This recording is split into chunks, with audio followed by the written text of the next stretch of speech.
अर्थशास्त्र को समझना है तो मंजुलता से मिलना है। तो मंजुलता से कैसे मिलोगे? मेरे चैनल को सब्सक्राइब करोगे। नमस्कार दोस्तों, इकोनॉमिक्स विद मंजुलता में आपका स्वागत है। और आज हम अर्थशास्त्र विषय के अंतर्गत एक नए टॉपिक के साथ आपके सामने उपस्थित हैं, जिसका नाम है गुणक प्रक्रिया का क्या अर्थ है या गुणक प्रक्रिया कैसे चलती है। इससे पिछले वीडियो में हमने गुणक का अर्थ देखा था और सिद्ध किया था कि गुणक का मान 1/1 माइनस MP/C के बराबर 1/MP होता है। इस चीज़ को हमने आपको अच्छी तरीके से सिद्ध किया था और हमें पूरी उम्मीद है, पूरा विश्वास है कि आप लोगों ने उतनी ही अच्छे तरीके से उसको सीख लिया होगा, अच्छी तरीके से याद कर लिया होगा और समझ लिया होगा।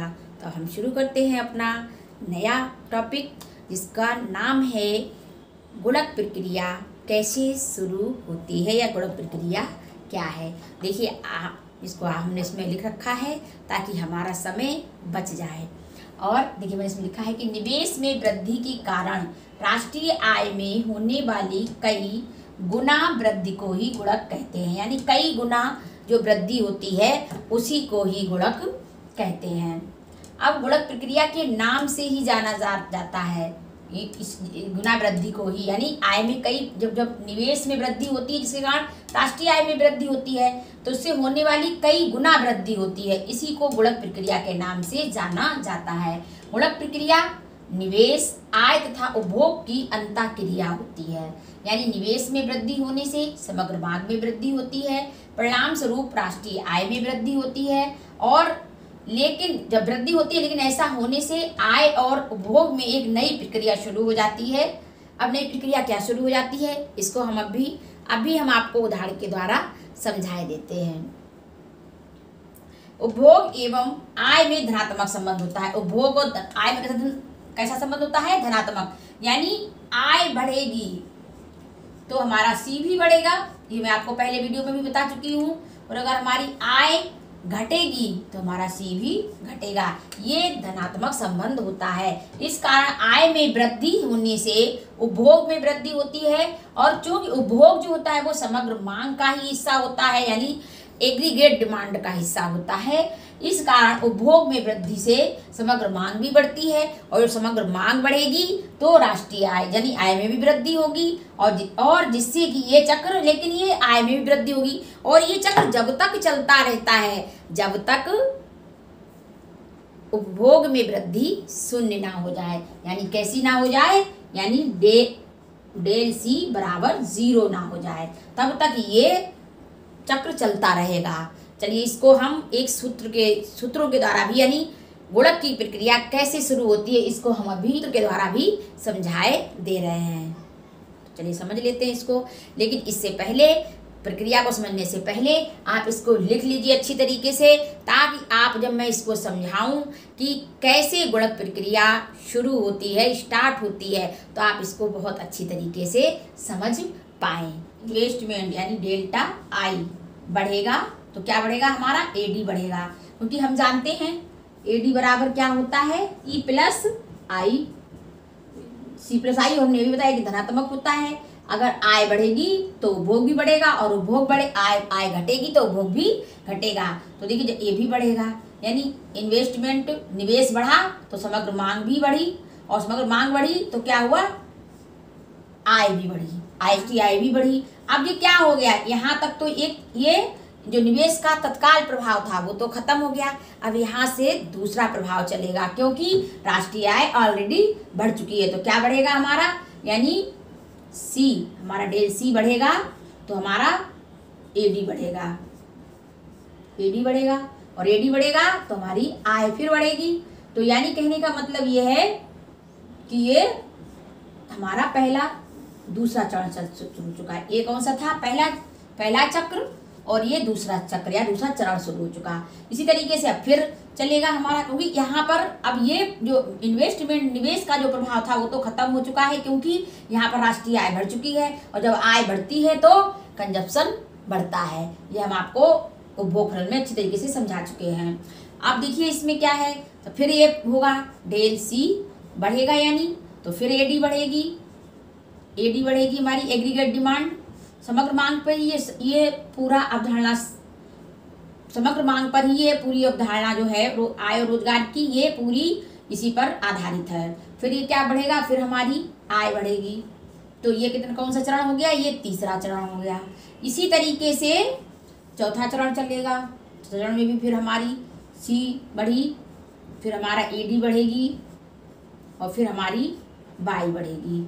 ये चक्र जो है ये जब तक चलता रहेगा। अभी हमारा दूसरा चल गया तो यहाँ दूसरा भी हम लिख सकते हैं, डेल सी बढ़ेगी हमारी, फिर एडी बढ़ेगी, फिर हमारी बाई बढ़ेगी, यानी हमारी आय बढ़ेगी। और जब हमारी आय बढ़ेगी तो कंजप्शन जाहिर है बढ़ेगा, बढ़ेगा कि नहीं बढ़ेगा। तो इस चक्र जब तक चलता रहेगा कि जब तक उपभोग जो है, उपभोग कैसा ना हो जाए, शून्य ना हो जाए, बराबर शून्य के, जो डेल सी है वो बराबर शून्य के ना हो जाए। तो ये इस प्रकार ये पूरा चक्र इसी तरीके से चलता रहेगा।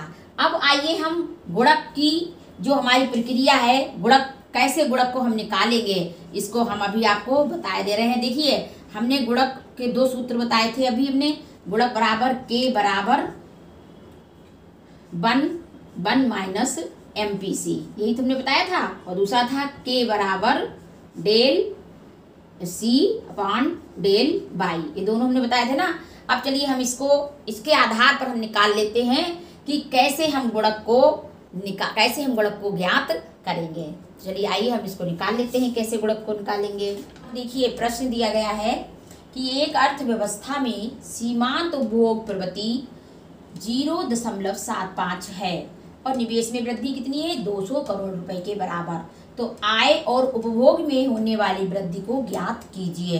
ये हमने आपको ये फार्मूला बताया था। अब MPC कितनी है हमारी, यहाँ पर 0.75 है और हमारी प्रारंभिक निवेश कितना है, यानी निवेश कितना है, निवेश बराबर है 200 करोड़ के, 200 करोड़ रुपए के बराबर। क्या है देखिए, के बराबर 1/1 माइनस MPC, ठीक है। इसके आधार पे हम रख लेते हैं, एक नीचे लिखेंगे 1 माइनस 0.75, ठीक है। अब हम 1 में से 0.75 को घटा देंगे तो कितना आएगा हमारा, 1/25, कितना आएगा, यानी 0.25। अब हम इसको जब काटेंगे तो हम यहाँ पे 2 जीरो बढ़ा देंगे ना, ये हो जाएगा 25 चौके 100, काटेंगे तो ये कितना आ गया, हमारा गुणक कितना आया, निवेश गुणक हमारा 4 के आया। कि के बराबर ये भी होता है, यानी by del by upon del I, ठीक है। तो हमारा क्या आ गया, के का मान कितना आ गया, 4 आ गया, ठीक है। और हमारा ये क्या है, हमारी डेल इन्वेस्टमेंट क्या था, 200। तो चलिए हम लिख लेते हैं। तो हम डेल वाई को कैसे निकालेंगे, देखिए डेल वाई पान 200, ठीक है। अब हम क्या करेंगे, इसका और इसका मल्टीप्लाई कर देंगे तो कितना आ जाएगा, डेल वाई बराबर 4 × 200। तो कितना आ जाएगा, हमारी डेल वाई यानी जो हमारी आय है वो कितनी आ जाएगी, 4 दूनी 8। तो ये कितनी आ जाएगी, 800 करोड़, ठीक है, 800 करोड़, ठीक है। तो हमारी आय कितनी आ गई। अब देखो आय में वृद्धि कितनी हुई, 800 करोड़ हुई। तो MPC का फार्मूला क्या है, MPC बराबर है, हमने आपको पिछले वीडियो में कई बार बता चुके हैं, del C upon del by. निकालना है, हमने आय निकाल ली और अब हमें क्या निकालना है, उपभोग MPC यानी हमें निकालनी है। तो चलिए हम डेल सी बराबर क्या कर सकते हैं, MPC का गुणा करेंगे किसमें, डेल बाई में। हमारी MPC कितनी है, 0.75 और हमारी आय कितनी है, 800। तो हम इसको गुणा कर लेते हैं। अब हम इसको गुणा करते हैं, 8 पंजे 40 का 0 हासिल जाएगा 4, 8 पंजे 40, 8 48, 8 सत्ते 56 और 4 60, ठीक है। अब 2 के बाद में दशमलव है तो 2 के बाद में हम दशमलव लगा लेते हैं। तो हमारा उपभोग कितना है, 600 करोड़, समझ गए ना आप। तो इस तरीके से हमने गुणक को निकाला और फिर हमने आय और उपभोग में होने वाली वृद्धि को ज्ञात कर लिया, क्योंकि हमारे पास सीमांत उपभोग प्रवृत्ति थी और निवेश में कितनी वृद्धि हो रही है ये चीज हमारे पास पहले से ही उपलब्ध थी। इस आधार पर, इस फार्मूलों के आधार पर हमने ये निकाल ली हमारी आय कितनी हो है, यानी 800 करोड़ रुपए, और हमारा उपभोग कितना है 600 करोड़ रुपए। हमने आपको बताया था कि जब निवेश में वृद्धि होती है तो आय में उससे कई गुना वृद्धि होती है, यानी आय निवेश हमारा वो कितना था, गुणक कितना था 4 गुना वृद्धि हुई किसमें, आय में। समझ रहे ना, 200 करोड़ रुपए जब निवेश किए गए तो आय में कितनी वृद्धि हुई 800 करोड़ रुपए के बराबर, और उपभोग कितना हुआ 600 करोड़ रुपए के बराबर। हमने उपभोग में आपको बताया था कि हमारी आय बढ़ती है तो उपभोग बढ़ता है और आय घटती है तो उपभोग घटता है, लेकिन हम पूरी आमदनी को हम खर्च नहीं करते हैं क्योंकि हम बचत भी करते हैं। ठीक है, तो वही बिल्कुल यहाँ पर दिखाया गया है कि आय जो है हमारी 800 करोड़ हुई, लेकिन हमारा उपभोग हुआ 600 करोड़, और हमारा जो निवेश था, निवेश में जो वृद्धि हुई थी वो हुई थी 200 करोड़ की, लेकिन उसके कई गुना वृद्धि हुई हमारी आय में। इस तरीके से हमने बिल्कुल भी आपको समझा दिया कि गुणक क्या है, विनियोग गुणक क्या है, गुणक का अर्थ क्या था, गुणक की प्रक्रिया क्या है, गुणक का एमपीसी और एमपीएस से क्या संबंध था, ये हमने आपको बहुत अच्छी तरीके से समझाया और हमें उम्मीद है कि आपको समझ में भी आ गया होगा। अब आप इसको अच्छी तरीके से अपने कॉपी पे उतार लीजिए। और दूसरी चीज़ ये है कि आप क्या आज ये चैप्टर का दी एंड हो गया।